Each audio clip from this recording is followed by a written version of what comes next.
ഒന്ന് സങ്കടം പറഞ്ഞതേയുള്ളൂ. അപ്പോഴേക്കും കണ്ണൻ ഗുരുവായൂരിലേക്ക് വിളിച്ചു. ഹരേ കൃഷ്ണ, ഞാൻ ത്രിമധുരം ഗ്രൂപ്പിലെ സുധ ചേച്ചിയുടെ ഒരു ഫ്രണ്ടാണ്.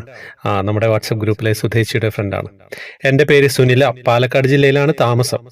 ഞാൻ വഴി എൻ്റെ കൂട്ടുകാരി ലതികയ്ക്കുണ്ടായിട്ടുള്ള ഒരു കൃഷ്ണാനുഭവം പറയട്ടെ. ഞാൻ 2 ആഴ്ച മുൻപ് ഗുരുവായൂരിൽ പോയിരുന്നു. ഞങ്ങൾ തൊഴുത് റൂമിലെത്തിയപ്പോൾ ലതിക എന്നെ വിളിച്ചു. എവിടെയാണ് എന്ന് ചോദിച്ചു. അവളൊരു RD ഏജന്റാണ്. ഒരു RDയുടെ കാര്യം പറയാൻ വേണ്ടി വിളിച്ചതാണ്.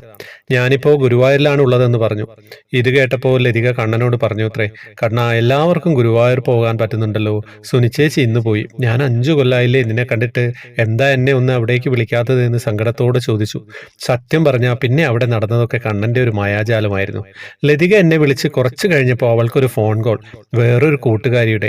ലതികയെ, എനിക്കൊന്ന് ഗുരുവായൂരിൽ പോകണമെന്നുണ്ട്, ഒറ്റയ്ക്ക് പോകാനൊരു മടി, നീ ഒന്ന് കൂട്ടുവരാമോ എന്ന്. ഇത് കേട്ട ലതിക, ഭഗവാനെ, താനീ കേൾക്കുന്നത് സത്യമാണോ എന്ന് അതിശയിച്ചു പോയി. കേൾക്കേണ്ട താമസം. അവൾ അപ്പോൾ തന്നെ പുറപ്പെട്ടു. അവളും കൂട്ടുകാരിയും ഗുരുവായൂരിൽ പോയി ഭംഗിയായി കണ്ണനെ കണ്ട് തൊഴുതു വന്നു കഴിഞ്ഞ് വേഗം എന്നെ വിളിച്ച് നടന്ന കാര്യങ്ങളൊക്കെ പറഞ്ഞു. അവളുടെ കൂട്ടുകാരിയുടെ രൂപത്തിൽ കണ്ണൻ വന്ന് വിളിച്ചതാണെന്ന് അവൾ പറഞ്ഞത്. അന്ന് അവൾ വിഷമത്തോടെ ചോദിച്ചത് കണ്ണൻ കേട്ടത് കൊണ്ടാണ് ഇനി വൈകണ്ട, ഇപ്പൊ തന്നെ പോരാൻ പറഞ്ഞത്. അവൾക്ക് ഇപ്പോഴും അതിശയം. സങ്കടം പറഞ്ഞ് 24 മണിക്കൂറിനുള്ളിൽ കണ്ണൻ എന്നെ അവിടെ എത്തിച്ചില്ലേ. കണ്ണാ, ഇനിയും കൂടെ ഉണ്ടാവണേ എന്നാണ് പറയുന്നത്. വേറെ എന്താ സംശയമല്ലേ?